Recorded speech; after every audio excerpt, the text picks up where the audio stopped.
Muy bien, vamos a empezar con la lección 2 del bloque 11 de geometría analítica, puntos y vectores en el plano cartesiano. Vamos a decir que todo punto en el plano cartesiano se puede representar, como ya sabemos, por medio de una pareja coordenada x, y. Sin embargo, todo punto lo podemos representar también como un segmento dirigido, de tal manera que si quisiéramos llegar a ese punto, podríamos también realizar, como ya sabemos que es un sistema rectangular y que si proyectamos perpendicularmente hacia los ejes, esta distancia es x y esta distancia es y, pues podríamos, para llegar a ese punto, podríamos realizar un desplazamiento desde el origen hasta la posición x, que si nos fijamos también corresponde a un punto, que en este caso es de la forma x, 0, porque se encuentra sobre el eje de las x, y dijimos que todo punto sobre el eje x tiene coordenada en y igual a 0, y después podríamos realizar un desplazamiento hacia abajo para llegar hasta ese punto. También podríamos haberlo hecho de la manera inversa, primero realizar un desplazamiento hacia abajo y posteriormente un desplazamiento lateral. ¿Sí? Digamos que si este punto fuera, por ejemplo, el punto 2, menos 1, pues tendríamos que haber realizado un desplazamiento de 2 en dirección este, digamos, y posteriormente un desplazamiento de menos 1 en dirección sur. O bien haber realizado primero un desplazamiento de menos 1 en dirección sur y posteriormente un desplazamiento de 2 en dirección este. Ahora, si a este vector lo representamos con la letra R, vamos a representar a los vectores con una doble patita. Si a este vector llamado R lo representáramos en cualquier región del espacio, siempre y cuando tenga la misma dirección y el mismo tamaño, podemos decir que es el mismo vector. Entonces lo podemos escribir en cualquier parte del plano cartesiano, entre cualesquiera dos puntos S y T, y siempre y cuando tengan el mismo tamaño y la misma dirección,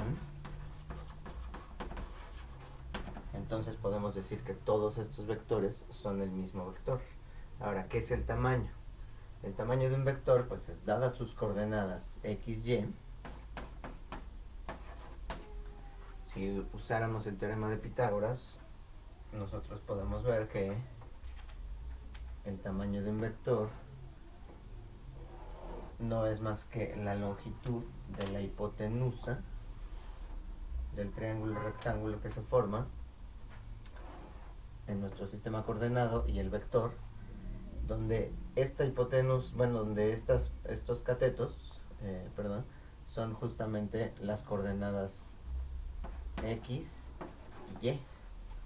De tal manera que el tamaño, usando el teorema de Pitágoras, el tamaño del vector r, pues es justamente la raíz cuadrada de x cuadrada más y cuadrada.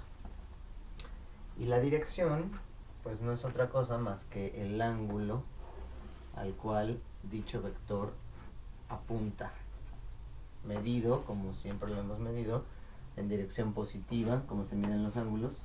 Dirección positiva es en dirección contraria a las manecillas del reloj y a partir del eje X positivo. Así se miden los ángulos positivos. Entonces la dirección del vector, pues como conocemos los catetos de este triángulo rectángulo, podemos usar una relación trigonométrica que depende de esos catetos, que es justamente la tangente, y podemos obtener de ahí el ángulo como la función arcotangente de y entre x. Y esa sería la representación de un vector en el plano cartesiano, con sus dos características principales, que son el tamaño y la dirección.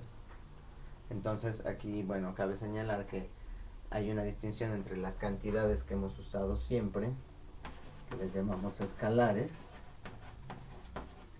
y que se refieren a los números que conocemos comúnmente. Y bueno, de la misma manera que se habla de aritmética entre números, se puede hablar de aritmética entre vectores y se pueden definir respectivamente las operaciones entre vectores, como por ejemplo la suma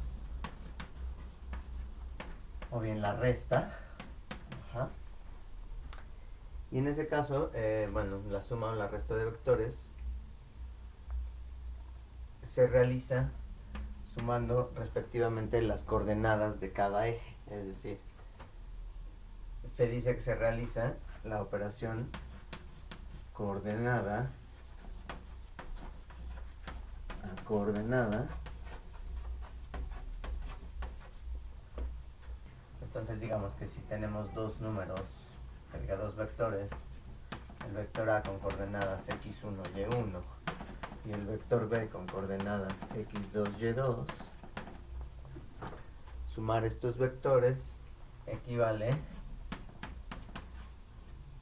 a sumar respectivamente sus coordenadas x1 más x2, y1 más y2.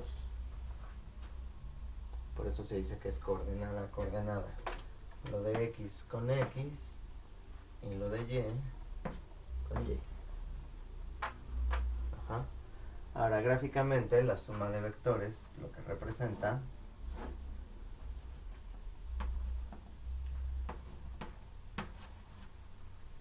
es un paralelogramo, equivale a trazar un paralelogramo, donde la diagonal principal del paralelogramo es justamente el vector que representa a la suma de ambos vectores. Se puede demostrar fácilmente si se toman las coordenadas, digamos, de A y de B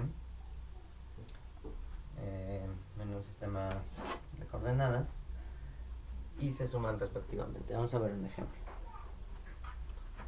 Si A fuera el vector 1,2 y B el vector 3,4, entonces A más B es el vector, nuevo vector 1 más 3,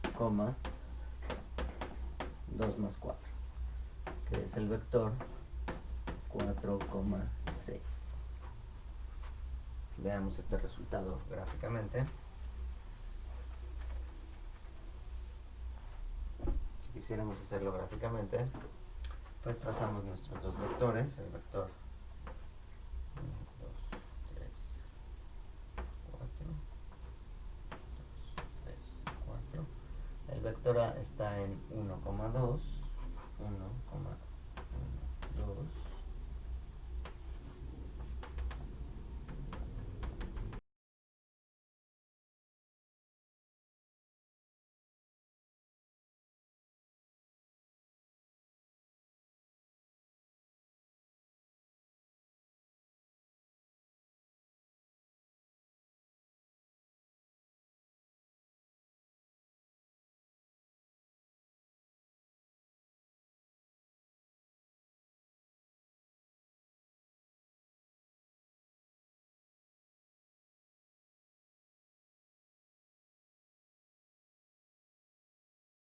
Es nuestro vector C, que tiene coordenadas, como vimos en este lado, 4,6.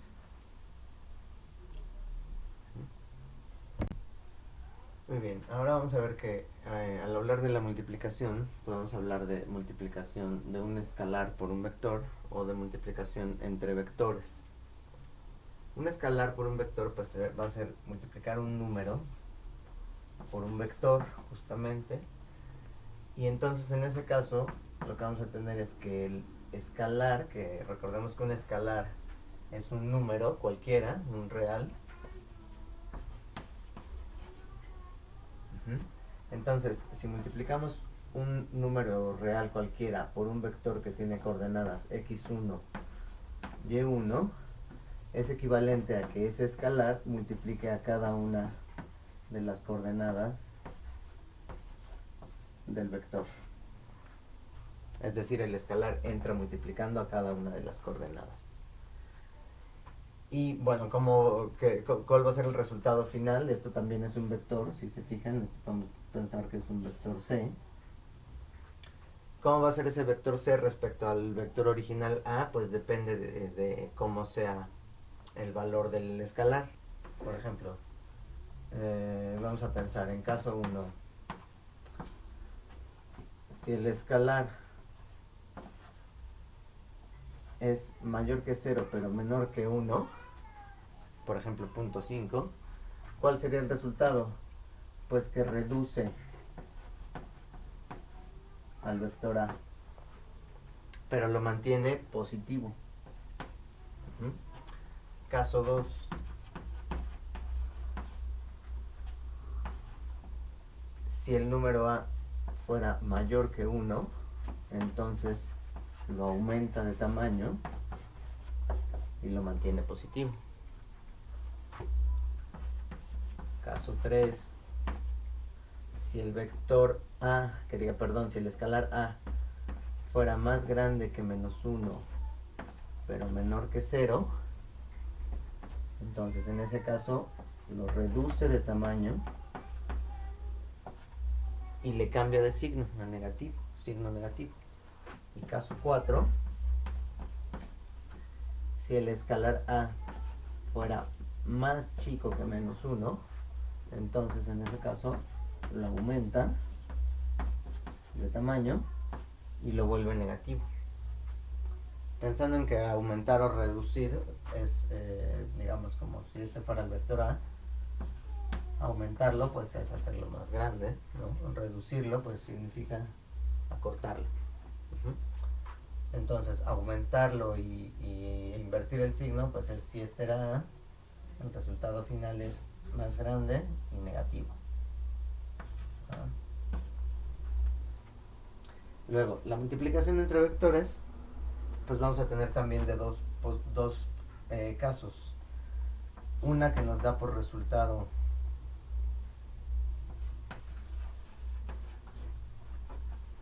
una que nos deja por resultado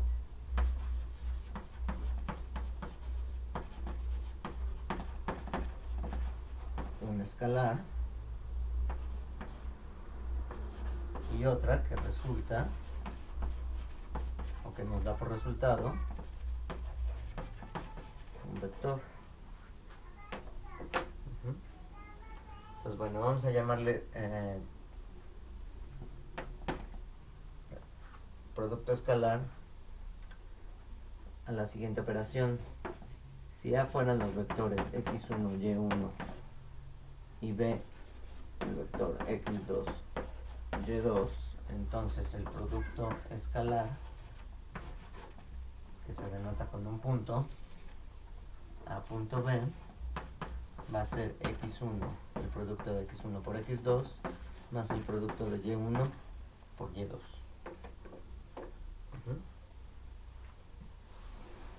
Y entonces vamos a observar una cualidad especial del producto escalar. Si nosotros tomamos el producto escalar de un número, de un vector, perdón, consigo mismo, pues observemos que lo que obtenemos es x1 por x1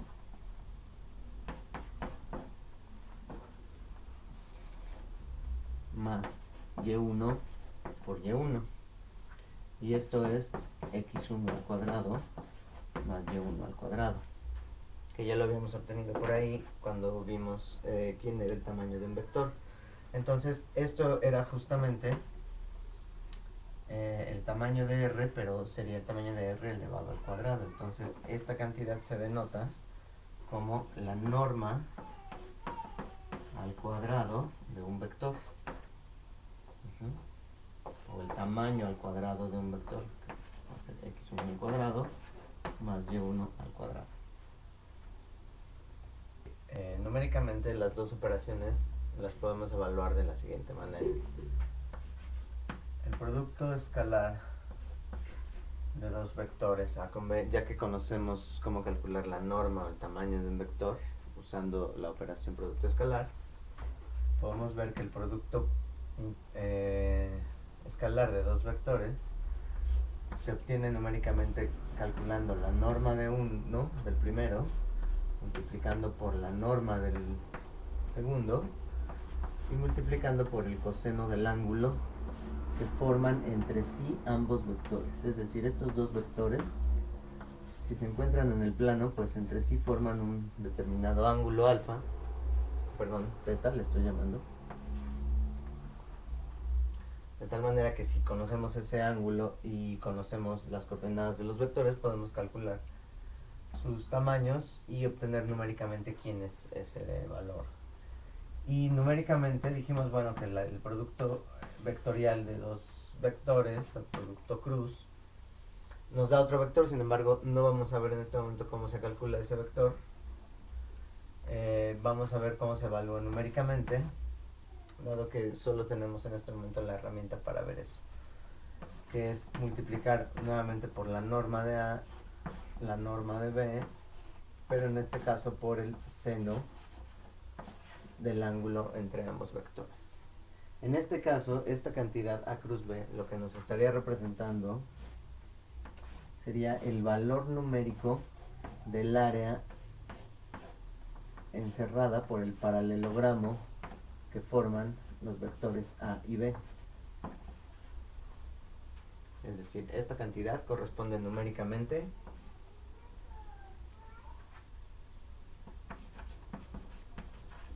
al área del paralelogramo.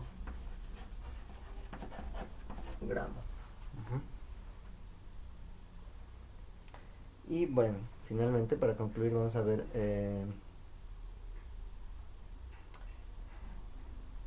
cómo conocer un segmento dirigido ahora entre dos vectores.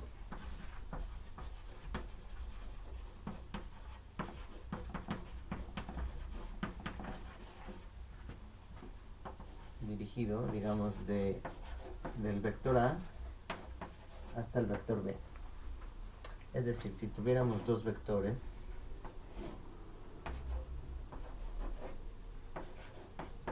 cualesquiera A y B, y queremos lanzar un segmento dirigido, o un vector, como lo estamos llamando, desde A hasta B, pues vamos a ver que en este caso es la otra diagonal de mi paralelogramo, si se fijan bien. Si hubiéramos construido el paralelogramo y hubiéramos tomado la diagonal principal, como dijimos, es la suma de los vectores, ¿no? Pues resulta que el segmento dirigido de A a B es justamente, ¿quién creen? Pues la diferencia entre esos vectores. Es decir, si A y B tienen coordenadas, como hemos dicho, x1, y1, y B tiene coordenadas x2, y2, entonces un segmento dirigido de A a B es aquel que tiene coordenadas x1 menos x2, y1 menos y2. Y posteriormente, bueno, probablemente veamos cómo se usa este segmento para, a partir de él, generar una línea o una recta en dirección de ese vector